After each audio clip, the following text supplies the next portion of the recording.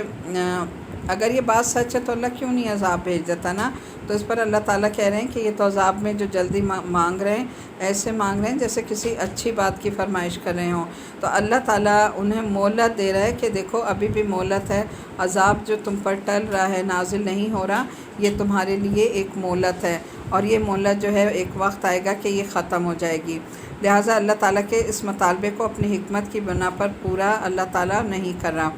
لہٰذا جو لوگ سرکش ہیں وہ گمراہی میں بھٹکتے رہیں اور ان پر حجت تمام ہو جائے، اور جو سمجھ سے کام لینا چاہتے ہیں انہیں راہ راست پر آنے کا موقع مل جائے۔ آیت نمبر 12 سے 15 تک کا ترجمہ دیکھ لیجیے گا۔ آیت نمبر 12 ہے فَلَمَّا كَشَفَ عَنْهُ ضُرَّهُ مَرَّ كَأَن لَّمْ يَدْعُنَا إِلَىٰ ضُرٍّ مَسَّهُ كَذَٰلِكَ زُيِّنَ لِلْمُسْرِفِينَ مَا كَانُوا يَعْمَلُونَ۔ پھر جب ہم اس کی تکلیف دور کر دیتے ہیں تو اس طرح چل کھڑا ہوتا ہے جیسے کبھی اپنے آپ کو پہنچنے والی کسی تکلیف میں ہمیں پکارا ہی نہ تھا۔ جو لوگ حد سے گزر جاتے ہیں انہیں اپنے کرتوت اسی طرح خوشنما معلوم ہوتے ہیں، اور ہم نے تم سے پہلے کئی قوموں کو اس موقع پر ہلاک کیا جب انہوں نے ظلم کا ارتکاب کیا تھا، اور ان کے پیغمبر ان کے پاس روشن دلائل لے کر آئے تھے، اور وہ ایسے نہ تھے کہ ایمان لاتے۔ ایسے مجرم لوگوں کو ہم ایسے ہی بدلہ دیتے ہیں۔ پھر ہم نے ان کے بعد زمین میں تم کو جانشین بنایا ہے تاکہ یہ دیکھیں کہ تم کیسے عمل کرتے ہو، اور وہ لوگ جو آخرت میں ہم سے آ ملنے کی توقع نہیں رکھتے، جب ان کے سامنے ہماری آیات پڑھی جاتی ہیں جبکہ بالکل واضح ہوتی ہیں، تو یہ کہتے ہیں کہ نہیں، یہ کوئی اور قرآن لے کر آؤ یا اس میں تبدیلی کرو۔ تو اے پیغمبر صلی اللہ علیہ وسلم ان سے کہہ دو کہ مجھے تو یہ حق نہیں پہنچتا کہ میں ان میں اپنی طرف سے کوئی تبدیلی کروں۔ میں تو کسی اور چیز کی نہیں، صرف وحی کی پیروی کرتا ہوں جو مجھ پر نازل کی جاتی ہے۔ اگر کبھی میں اپنے رب کی نافرمانی کر بیٹھوں تو مجھے ایک زبردست دن کے عذاب کا خوف ہے۔ یعنی جیسے پہلے قوموں نے اپنے جو یہ تھے نا یہود و نصارہ، انہوں نے کیا کیا تھا، اپنے علماء سے اپنی مرضی کی باتیں شریعت میں کتاب میں ڈلوا لی تھی، اور وہ کہتے تھے کہ جو ہمیں پسند ہے بس وہ باتیں اس میں شامل کر لو، جو ہمیں پسند نہیں ہے چھوڑ دو۔ تو ایسے ہی مطالبے انہوں نے بھی کیے، تو نبی کریم صلی اللہ علیہ وسلم نے کہا کہ نہیں، مجھے اس کا کوئی اختیار نہیں ہے۔ آیت نمبر 17 اور 18 میں دیکھ لیجیے گا، 16 سے 18 تک۔ کہہ دو کہ اے نبی صلی اللہ علیہ وسلم، اگر اللہ چاہتا تو میں اس قرآن کو تمہارے سامنے نہ پڑھتا اور نہ اللہ تمہیں اس سے واقف کراتا۔ آخر اس سے پہلے بھی تو تم ایک عمر تمہارے درمیان بسر کر چکا ہوں، کیا پھر بھی تم عقل سے کام نہیں لیتے؟ پھر اس شخص سے بڑا ظالم کون ہوگا جو اللہ پر جھوٹ باندھے یا اس کی آیتوں کو جھٹلائے؟ یقین رکھو کہ مجرم لوگ کبھی فلاح نہیں پا سکتے، اور یہ لوگ اللہ کو چھوڑ کر ان من گھڑت خداؤں کی عبادت کرتے ہیں جو نہ ان کو کوئی نقصان پہنچا سکتے ہیں نہ ان کو کوئی فائدہ دے سکتے ہیں، اور کہتے ہیں کہ یہ اللہ کے پاس ہماری سفارش کرنے والے ہیں۔ اے پیغمبر صلی اللہ علیہ وسلم، ان سے کہو کہ کیا تم اللہ کو اس چیز کی خبر دے رہے ہو جس کا کوئی وجود اللہ کے علم میں نہیں ہے، نہ آسمانوں میں نہ زمین میں؟ حقیقت یہ ہے کہ اللہ ان مشرکانہ باتوں سے بالکل پاک ہے اور بہت بالا تر ہے۔ آیت نمبر 16 اور 17 کی تھوڑی سی دیکھ لیتے ہیں، 16 کی تفسیر۔ یعنی یہ قرآن میرا بنایا ہوا نہیں ہے، یعنی نبی کریم صلی اللہ علیہ وسلم جو ہے وہ کہہ رہے ہیں کہ میں نے نہیں بنایا کہ میں اپنی مرضی سے اس میں کوئی جو ہے وہ چینجز کر لوں۔ اگر وہ نہ چاہتا تو میں تمہارے سامنے پڑھ کے نہ سناتا، یعنی یہ بھی اللہ کا حکم ہے کہ میں آپ کو قرآن پڑھ کے سناؤں، اس کا علم ہو سکتا ہے۔ یہ تو اللہ نے مجھ پر نازل فرما کر مجھے حکم دیا کہ میں تمہیں سناؤں، لہٰذا میں تمہیں سنا رہا ہوں، لہٰذا اس میں کسی قسم کی تبدیلی کا سوال ہی نہیں ہوتا۔ یعنی اللہ کے احکامات کو ایز اٹ از پہنچانا میری ذمہ داری ہے، میں اس میں چینجز نہیں کر سکتا۔ اسی میں یہ بتایا کہ تمہارے مطالبہ کہ میں اس قرآن کو بدل دوں دراصل میری نبوت کا انکار ہے، یعنی تم میری نبوت کا انکار کر رہے ہو جو مجھ سے معاذ اللہ ایسا جھوٹ میرے پر الزام لگا رہے ہو، حالانکہ میں نے ایک عمر کا بڑا حصہ تمہارے درمیان گزارا ہے۔ لیکن یہ کتاب میں لے کر اللہ نے جب یہ کتاب بھیجی ہے تو قرآن کریم کے نازل ہونے سے پہلے تم مجھے سچا اور امانت دار کہتے تھے، اور 40 سال کے طویل عرصے میں کبھی ایک شخص نے بھی مجھ پر جھوٹا الزام نہیں لگایا۔ اب نبوت جیسے معاملے میں مجھ پر یہ الزام لگانا بے عقلی نہیں تو پھر اور کیا ہے؟ آیت نمبر 19 اور 20 دیکھ لیجئے ترجمہ۔ اور شروع میں تمام انسان کسی اور دین کے نہیں، صرف ایک ہی دین کے قائل تھے، پھر بعد میں وہ آپس میں اختلاف کر کے الگ ہوئے، اور اگر تمہارے پروردگار کی طرف سے ایک بات پہلے سے طے نہ ہو چکی ہوتی تو جس معاملے میں یہ لوگ اختلاف کر رہے ہیں اس کا فیصلہ دنیا میں ہی کر دیا جاتا۔ اور یہ لوگ کہتے ہیں کہ اس نبی پر اس کے رب کی طرف سے کوئی نشانی کیوں نازل نہیں کی گئی؟ تو اے پیغمبر صلی اللہ علیہ وسلم کہہ دو کہ غیب کی باتیں تو صرف اللہ کے اختیار میں ہیں، لہٰذا تم بھی انتظار کرو اور میں بھی تمہارے لیے انتظار کرتا ہوں۔ اب یہاں پر آپ دیکھیں آیت نمبر 19 کے حوالے سے کیا بتایا گیا ہے کہ جب پہلے حضرت آدم علیہ السلام دنیا میں تشریف لائے تو تمام انسان توحید پر تھے نا. بعد میں کچھ لوگوں نے الگ الگ مذہب جو ہے وہ اپنے ایجاد کر لیے. اللہ تعالیٰ یہیں دنیا میں ان کے اختلافات کا فیصلہ کر سکتا تھا، لیکن چونکہ اللہ تعالیٰ نے کائنات کی تخلیق سے پہلے ہی یہ طے فرمایا ہوا تھا کہ دنیا انسانوں کے امتحان کے لیے پیدا کی گئی، یعنی اللہ کے لیے مشکل نہیں ہے. اللہ تو صرف کن کہتے کہ ساری ایک ہی دین پر آ جائیں، لوگ آ جاتے، کوئی اس سے انکار نہیں کرتا. لیکن اللہ تعالیٰ نے دنیا کو ایک امتحان گاہ ہمارے لیے بنایا ہے اور دونوں راستے دکھا دیے کہ دیکھو یہ تمہارا امتحان ہے، چاہو تو پیپر اس طرح کر لو، چاہو تو اس طرح کر کے جہنم میں پہنچ جاؤ. اور ہر شخص کو یہ موقع دیا جائے گا کہ اللہ کی طرف سے پیغمبر بھیجے جائیں گے اور لوگوں کو دنیا میں آنے کا مقصد بتایا جائے گا اور دین برحق کو واضح دلائل کے ساتھ پیش کریں.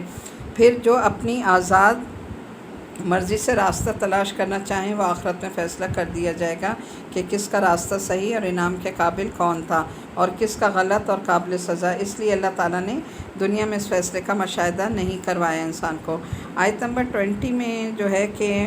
نبی کریم صلی اللہ علیہ وسلم امی تھے، لیکن امی ہونے کے باوجود قرآن کریم کا آپ کی زبان مبارک پر جاری ہونا بذات خود بہت بڑا معجزہ تھا. تو یہ کفار جب صلی اللہ علیہ وسلم سے معجزوں کی فرمائشیں کیا کرتے تھے تو اس پر اللہ تعالیٰ بتا رہے ہیں کہ یہ کون سا معجزہ مانگ رہے ہیں. قرآن کریم تو خود ایک بہت بڑا معجزہ ہے، اور وہ بھی ایک امی کی زبان پر پورے کا پورا قرآن جاری ہو جانا اور پھر پورے کا پورا اسے حفظ کر لینا، یہ معجزہ نہیں ہے تو اور کیا. اور آج بھی آپ دیکھیں جو بچے حفظ کرتے ہیں قرآن پاک، تو آپ دیکھیں اتنی سی عمر میں پورا قرآن کیسے اللہ تعالیٰ ان کے سینوں میں اتار دیتا ہے. تو یہ قرآن کا معجزہ نہیں ہے تو اور کیا ہے، جس سے یہ انکار کر رہے تھے. آیت نمبر 21 میں دیکھیں، اور انسانوں کا حال یہ ہے کہ جب ان کو پہنچنے والی کسی تکلیف کے بعد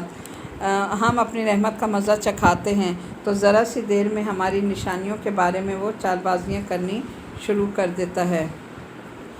کہہ دو کہ اللہ اس سے بھی جلدی کوئی چال چل سکتا ہے، یقیناً ہمارے فرشتے تمہاری ساری چال بازیوں کو لکھ رہے ہیں. آیت نمبر 21. آیت نمبر 22 کا ترجمہ ہے، وہ اللہ ہی تو ہے جس نے تمہیں خشکی میں بھی اور سمندر میں بھی سفر کرایا، یہاں تک کہ جب تم کشتیوں میں سوار ہوتے اور یہ کشتیاں لوگوں کو لے کر خوشگوار ہوا کے ساتھ چلتی ہیں اور لوگ اس میں مگن ہو جاتے ہیں تو اچانک ان کے پاس ایک تیز آندھی آتی ہے اور ہر طرف سے ان پر موجیں اٹھتی ہیں اور وہ یہ سمجھ لیتے ہیں کہ وہ ہر طرف سے گھر گئے ہیں. اب اس میں دیکھیں آیت نمبر 21 میں کہ جب تک مصیبت کا سامنا تھا اس وقت تک تو اللہ یاد آتا تھا، لیکن جب اللہ اپنی رحمت سے ان کی مصیبت دور کر دیتا ہے اور اچھا وقت آتا ہے تو بجائے اس کے کہ وہ اللہ کی اطاعت کریں بلکہ اس کے اطاعت سے منہ موڑتے ہیں اور ہیلے بہانے تلاش کرتے ہیں. پھر اسی طرح آگے فرمایا کہ اللہ تعالیٰ نے جو یہاں چال کا لفظ استعمال کیا یہ ایک طنز کے طور پہ کیا ہے کہ اگر یہ اپنی چال چلتے ہیں تو اللہ کی چالیں زیادہ مضبوط ہیں. آیت نمبر 22 اور 23 کا ترجمہ دیکھیں، دعوا اللہ مخلصین لہ الدین لئن انجیتنا من ہذہ لنکونن من الشاکرین. تو اس وقت وہ خلوص کے ساتھ صرف اللہ پر اعتقاد کر کے صرف اسی کو پکارتے ہیں اور کہتے ہیں کہ یا اللہ اگر تو نے ہمیں اس مصیبت سے نجات دے دی تو ہم ضرور شکر گزار لوگوں میں شامل ہو جائیں گے. لیکن جب اللہ ان کو نجات دے دیتا ہے تو زیادہ دیر نہیں گزرتی کہ وہ زمین میں ناحق سرکشی کرنے لگتے ہیں. اے لوگو تمہاری یہ سرکشی در حقیقت خود تمہارے لیے تمہارے خلاف ہے. اب تو دنیوی زندگی کے مزے اڑا لو، آخر کو تو تمہیں ہمارے پاس ہی آنا ہے، اس وقت ہم تمہیں بتائیں گے کہ تم کیا کچھ کرتے رہو. یہ آیت بھی دیکھیں انسان کے دل کو کیسے پکڑتی ہے نا، کہ اللہ تعالیٰ کیسے فرما رہے ہیں کہ تھوڑی سی مہلت ہے، امتحان گاہ ہے، اس میں تم نے دنیا میں جو مزے اڑا لو، لیکن آخر کار ایک وقت آئے گا کہ تمہیں ہماری طرف آنا ہے اور پھر تم اپنے سارے معاملات کے ہمارے آگے جواب دو گے. دنیوی زندگی کی مثال تو کچھ ایسی ہے جیسے ہم نے آسمان سے پانی برسایا جس کی وجہ سے زمین اگنے والی چیزیں خوب گھنی ہو گئیں جو انسان اور مویشی کھاتے ہیں، یہاں تک کہ جب زمین نے اپنا یہ زیور پہن لیا اور سنگار کر کے خوشنما ہو گئی اور اس کے مالک سمجھنے لگے کہ بس اب یہ پوری طرح ان کے قابو میں ہے، تو کسی دن یا رات کے وقت ہمارا حکم آ گیا اس پر کوئی آفت آ جائے، ہم نے اس کو کٹی ہوئی کھیتی کی طرح سپاٹ زمین میں اس طرح تبدیل کر دیا جیسے کل وہ تھی ہی نہیں۔ اسی طرح ہم اپنی نشانیوں کو ان لوگوں کے لیے کھول کھول کر بیان کرتے ہیں جو غور و فکر سے کام لیتے ہیں۔ واللہ آیت نمبر 25 ہے، واللہ یدعو الی دار السلام ویہدی من یشاء الی صراط مستقیم۔ اسی طرح ہم نشانیوں کو ان کے لیے کھول کھول کر بیان کرتے ہیں جو غور و فکر سے کام لیتے ہیں، اور اللہ لوگوں کو سلامتی کے گھر کی طرف دعوت دیتا ہے، اور جس کو وہ چاہتا ہے سیدھے راستے تک پہنچا دیتا ہے۔ یعنی اللہ کے اختیار میں ہے کہ اللہ اپنے بندوں کو چن کر اپنے راستے پر لے آئے۔ آگے آیت نمبر 26 ہے، جن لوگوں نے بہتر کام کیے بہترین حالت انہی کے لیے ہے، اور اس سے بڑھ کر اور کون ہے؟ ان کے چہروں پر نہ کبھی سیاہی ہوگی نہ ذلت ہوگی، وہ جنت کے ساتھی ہیں اور ہمیشہ ہمیشہ کے لیے اس میں رہیں گے۔ آیت نمبر 24 میں آپ دیکھیں کہ یہ بتایا کہ دنیا کی حالت بھی ایسی ہے کہ اس وقت وہ بڑی خوبصورت اور سجی سجائی معلوم ہوتی ہے نا، لیکن قیامت سے پہلے اللہ تعالیٰ جو ہے کسی عذاب کی وجہ سے اس دنیا کی ساری خوبصورتی کو ملیہ میٹ کر دیں گے۔ اور دوسری بات یہ ہے کہ جب انسان کی موت کا وقت قریب آتا ہے نا، تب بھی انسان کو دنیا جو ہے وہ اندھیری نظر آتی ہے، اور اگر ایمان اور عمل صالح کی پونجی پاس نہ ہو تو ایسا لگتا ہے کہ یہ ساری خوبصورتی دراصل ایک حقیقت میں عذاب تھی، اور جب قیامت آئے گی تب تو یہ ظاہری زیب و زینت بھی پوری دنیا سے ختم ہو جائے گی۔ آیت نمبر 27 ہے، رہے وہ لوگ جنہوں نے برائیاں کمائی ہیں تو ان کی برائی کا بدلہ اسی جیسا ہے، اور ان پر ذلت چھائی ہوئی ہوگی، اللہ کے عذاب سے انہیں بچانے والا کوئی نہ ہوگا۔ ایسا لگے گا جیسے ان کے چہروں پر اندھیری رات کی تہیں چڑھا دیں، وہ دوزخ کے باسی ہیں، یعنی دنیا میں ہی ان کے چہروں پہ سیاہی مل دی جائے گی، وہ اس میں ہمیشہ رہیں گے۔ آیت نمبر 28 اور یاد رکھو وہ دن جب ہم اس سب کو اکٹھا کریں گے، پھر جن لوگوں نے شرک کیا تھا ان سے کہیں گے کہ ذرا اپنی جگہ ٹھہرو، تم بھی اور وہ بھی جن کو تم نے اللہ کا شریک بنایا تھا۔ تو آیت نمبر 27 میں تھوڑا سا دیکھ لیجیے گا، یعنی نیکیوں پر ثواب جو ہے وہ تو اللہ تعالیٰ کیا کرتے ہیں، کئی گناہ دیتے ہیں، لیکن برائی کی سزا صرف اتنی ہی ہوگی جتنی کہ انسان نے برائی کی ہوگی، یعنی بڑھا کے نہیں، یعنی نیکی کا 10 گنا اجر زیادہ ملے گا لیکن برائی کا اتنا ہی۔ اور اس میں ہے کہ آیت نمبر 26 میں کہ حضرت صلی اللہ علیہ وسلم نے فرمایا کہ جب تمام جنتی کی نعمتوں سے سرشار ہوں گے اور جنت میں مگن ہوں گے وہاں کی نعمتوں میں، تو پھر اللہ تعالیٰ فرمائیں گے جنتیوں سے کہ میں نے تم سے ایک وعدہ بھی کیا تھا، اب میں اسے پورا کرنا چاہتا ہوں۔ تو جنت کے لوگ حیران ہو کر دیکھیں گے، کہیں گے اللہ تعالیٰ آپ نے تو ہمیں یہاں ساری چیزیں سب نعمتیں دے دی ہیں، اور دوزخ سے ہمیں بچا کے جنت میں داخل کر دیا، آپ نے تو اپنے ہر وعدے کو پورا کر دیا، اب کون سا وعدہ رہ گیا؟ تو اس موقع پر اللہ تعالیٰ اپنا حجاب اٹھا کر اپنی زیارت کرائیں گے، اور اس وقت جنت والوں کو محسوس ہوگا کہ یہ نعمت تو ان تمام نعمتوں سے زیادہ لذیذ اور محبوب ہے جو انہیں اب تک عطا نہیں ہوئی تھی۔ اور اللہ تعالیٰ سے اس کی دعا کرنی چاہیے کہ اللہ تعالیٰ ہمیں اپنا دیدار نصیب فرمائے۔ اور پھر اس کے بعد سب سے پہلے اللہ تعالیٰ جو ہے سورہ رحمان سنائیں گے، تو ہمیں بھی سورہ رحمان کوشش کرنی چاہیے کہ ہم اس کو زبانی یاد کریں، کیونکہ یہ سوچ کر کہ اللہ تعالیٰ ہمیں سورہ رحمان جنت میں سنائیں گے، اور ساتھ ہی اللہ تعالیٰ اپنا دیدار نصیب فرمائیں گے۔ تو اللہ تعالیٰ سے دعا ہے کہ اللہ تعالیٰ ہم سب کو اپنا اور اپنے رسول صلی اللہ علیہ وسلم کا دائمی دیدار نصیب فرمائے، اس کے بہت زیادہ دعا مانگا کیجیے۔ آیت نمبر 28 ہے، فَزَيَّنَّا بَيْنَهُمْ وَقَالَ شُرَكَاؤُ مَا كُنتُمْ إِيَّانَا تَعْبُدُونَ فَكَفَىٰ بِاللَّهِ شَهِيدًا بَيْنَنَا وَبَيْنَكُمْ إِن كُنَّا عَنْ عِبَادَتِكُمْ لَغَافِلِينَ۔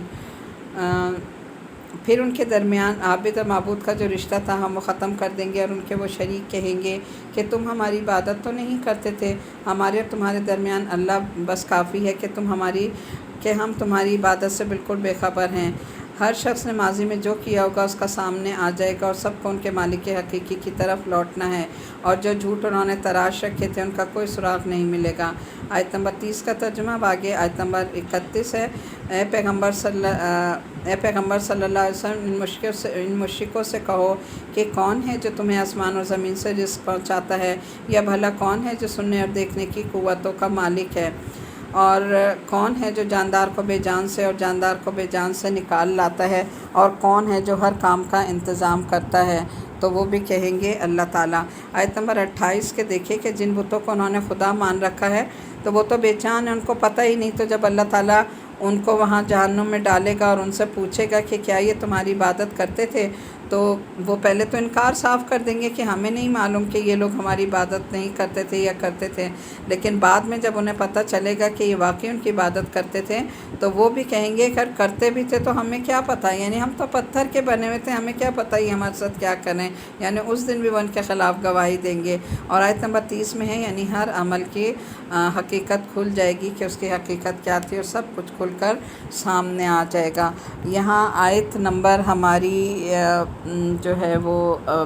32 تک میں نے آپ کا کیا ہے، یہ بی پارٹ ہے، پھر ہم سی پارٹ شروع کرتے ہیں،